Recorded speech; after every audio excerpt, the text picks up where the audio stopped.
I want to propose a new plotline and story arc to RWBY.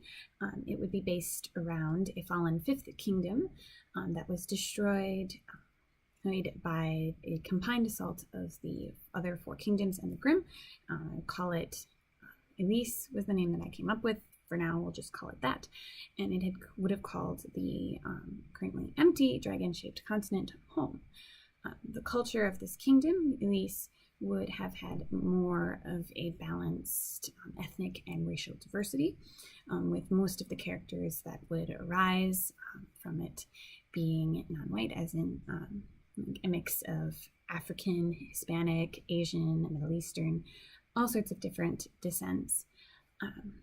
And also it might have a more amicable relationship with the Faunus as well, which would add a more in-story diversity as well.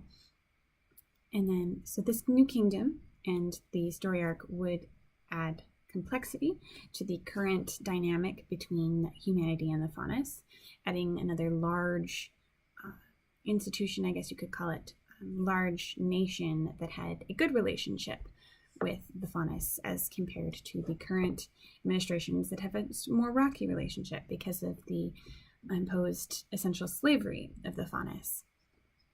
And it would also provide a source of more diverse characters, since the majority of the characters in RWBY tend to be white. And while there are a few people of color or characters of color in the show, I think it would benefit from having more.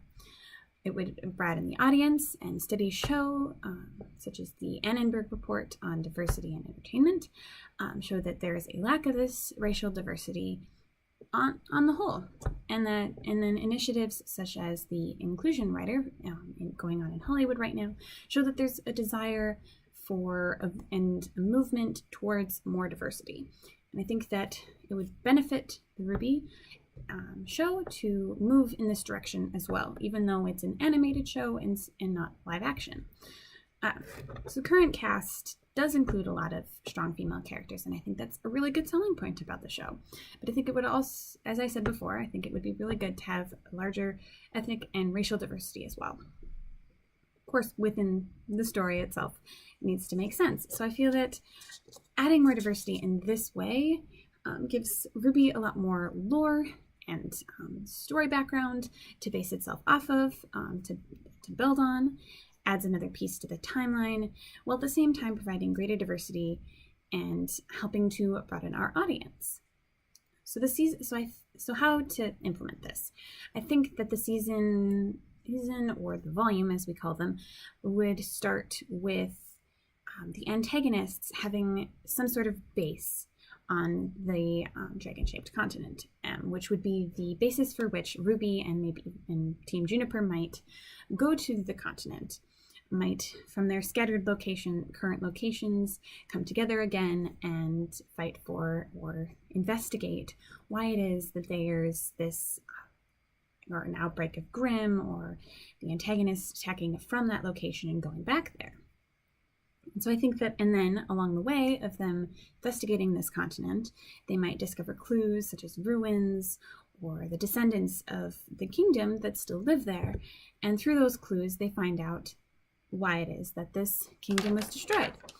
I think those clues then might lead them back to the Vale or the different educational institutions, like not Beacon, obviously, because Beacon is gone, but maybe even back to asking Ozpin what his knowledge on the subject is in his new reincarnation.